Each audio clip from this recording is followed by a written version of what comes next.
This one is really pretty. I like the art in here. You can see there's art in the book. It's so cute. 大家好，欢迎来我的频道. My name is Bianca and I suck at Chinese. Last week I talked about rest and how we should try to become marathon runners in this journey to fluency because the journey is long. It's windy and there's a lot of bumps and hills to overcome. But what happens when you embark on a new path with unknown topography and danger lurking at every point? If you find yourself moving from quest to quest and interacting with random strangers that are curiously always in that one place, trying to give you some weird elixir, then maybe you may actually be a pawn in an RPG game like Legend of Zelda, perhaps. Point being, when you start learning a new language, you have no idea what you're getting yourself into. You're kind of going in blind, even if you watch tons and tons of YouTube videos or read blogs about the 10 best ways to fluency. You have to filter through personal testimonials or products that everyone is trying to sell you to find quality resources. But how do you even know what a quality resource is until you figure out for yourself what a bad resource is? Do you see how this road can be pretty windy?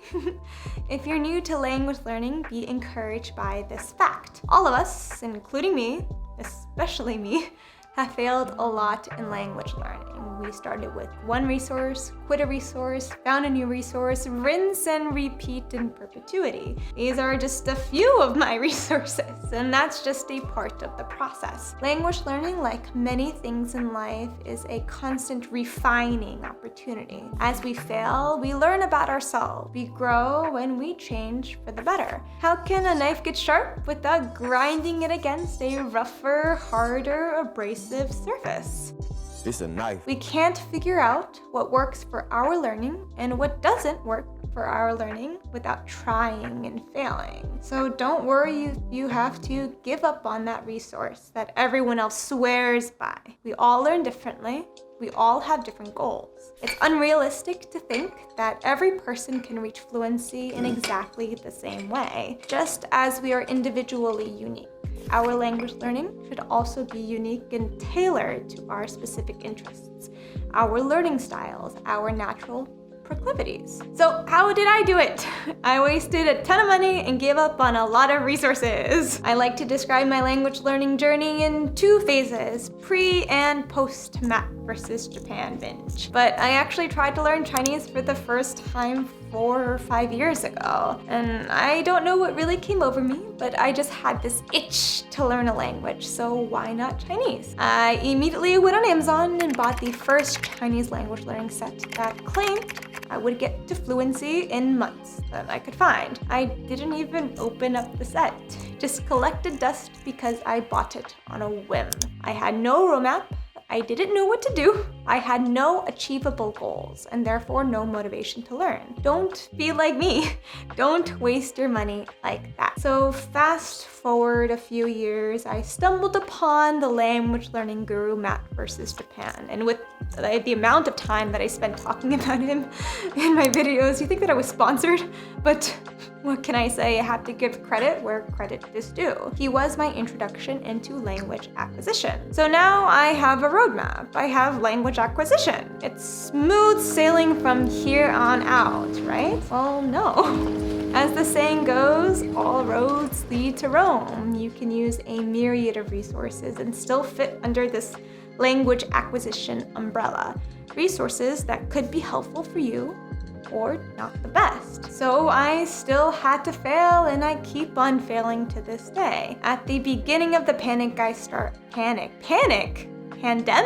At the beginning of the pandemic, I started out with integrated Chinese and studied for 8-ish hours a day. Yeah, that's a lot, but the world was kind of put on pause, and with my addictive personality, see in my last video, I just had to be productive. I felt so great. I was going through so many chapters, but over time, I realized that things just weren't sticking. Step 1 to staying on course and not falling off a ledge when you enter a narrow overpass.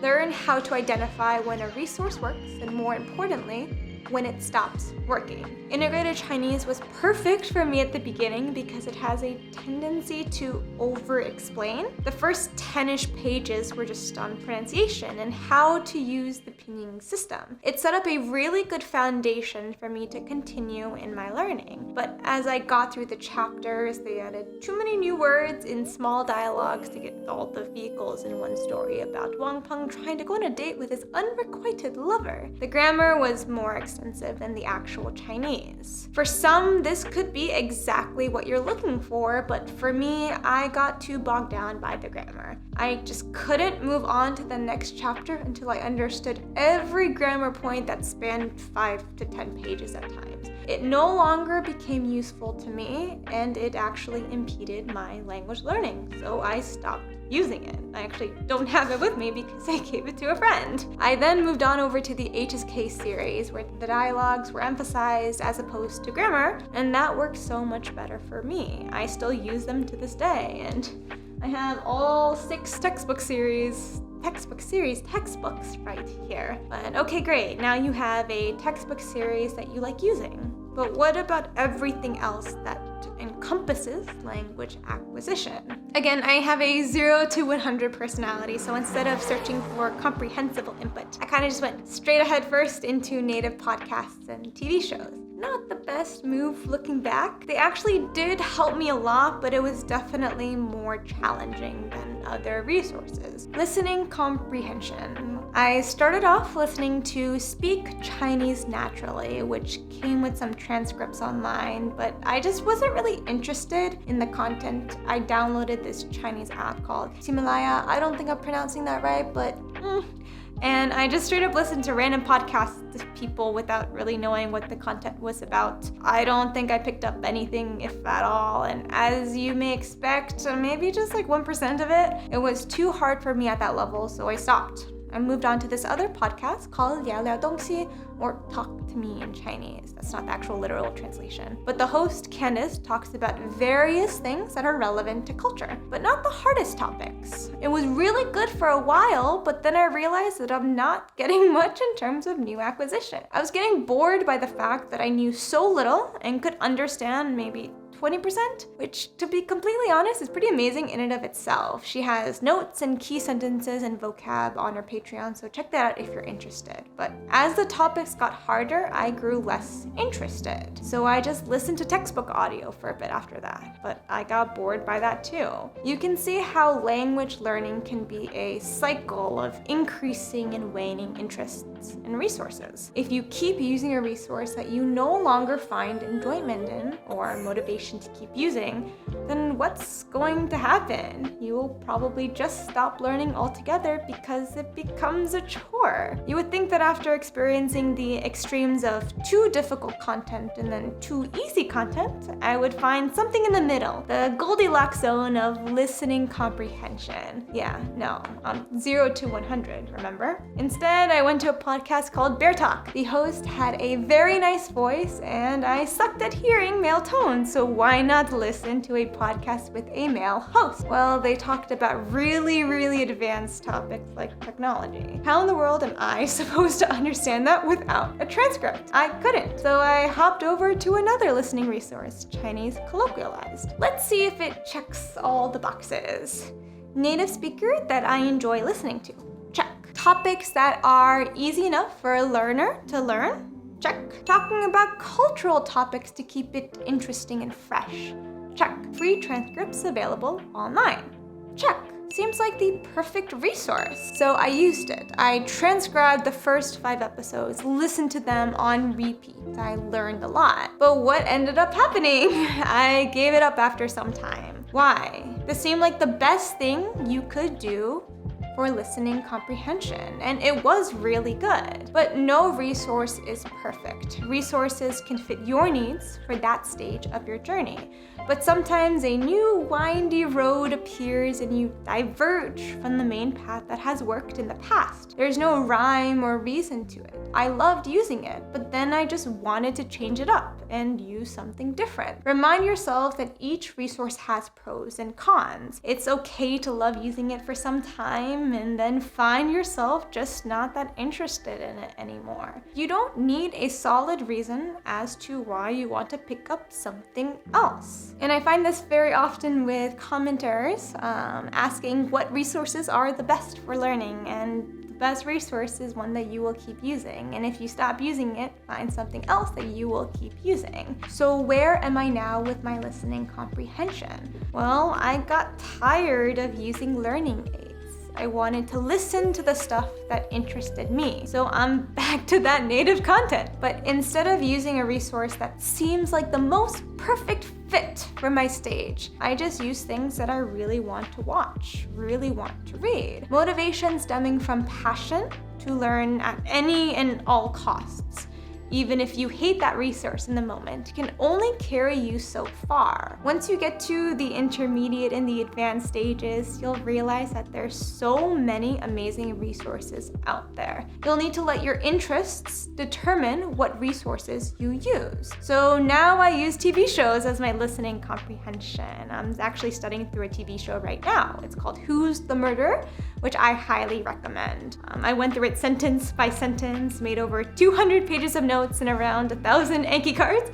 Took a while. It was very tedious, but it was fun. I could understand a TV show that I loved to watch. And if you're interested, the notes and the deck for the first episode are on my Patreon for free. So feel free to check that out. I think that's how I'm going to keep improving my listening comprehension. I moved away from the HSK series because I just got bored. Is that bad? The beginning of HSK 5 was actually really, really good and really interesting. It helped me to get out of a learning phase and try to challenge myself to approach very difficult content. But after 30 chapters, I started to see that it was less relevant to the type of language that I wanted to communicate. So to TV shows I go! And my reading comprehension journey is fairly similar. Started with integrated Chinese, quit, started with HSK 5, no, all the HSKs, and kept going until HSK 5, which I'm pretty proud of. But I'm thinking of quitting now. I'll finish HSK 5 though because I promised the deck. Maybe I'll circle back to HSK 6 a bit later. I do have the book, I spent money on it. After HSK 3, I started reading Graded Readers from Mandarin Companion, which is actually a series I do highly recommend. They can be pricey, but sometimes good resources just cost money. There are other free alternatives, but it's also kind of unrealistic to expect as high quality from something that could just be a passion project for someone. I went through all the books in the breakthrough level and level 1, here they are, and it worked very well for me in the beginning. I understood my first joke in the search for hua ma. Where is that? The search for hua ma. It was great. And I could understand the content easily because many stories are based on books that I read as a kid. The Secret Garden. I read that. There's Journey to the Center of the Earth. The Prince and the Pauper, right? Like they have some really, really good stuff there. But again, as I got more advanced, my interest in it waned, so I stopped using it. From HSK 4 to HSK 5, I dived a bit deeper into the Chairman's Vow and Du Chinese, which were also great resources. I used it for a bit, but the lack of continuity between the articles made it really hard to retain vocab, so I stopped using it. And I kind of forgot to tell you guys that I bought multiple language learning subscriptions in the early stages of my learning. Busuu, lingQ, was considering Duolingo at some point. I started them all and then quit after some time, as one does. So before you dive deep into purchasing a subscription, take the time to see how it works. What type of learning do they facilitate? Is that your preferred style of learning? Don't just jump into a thing because you've seen your favorite YouTuber use it.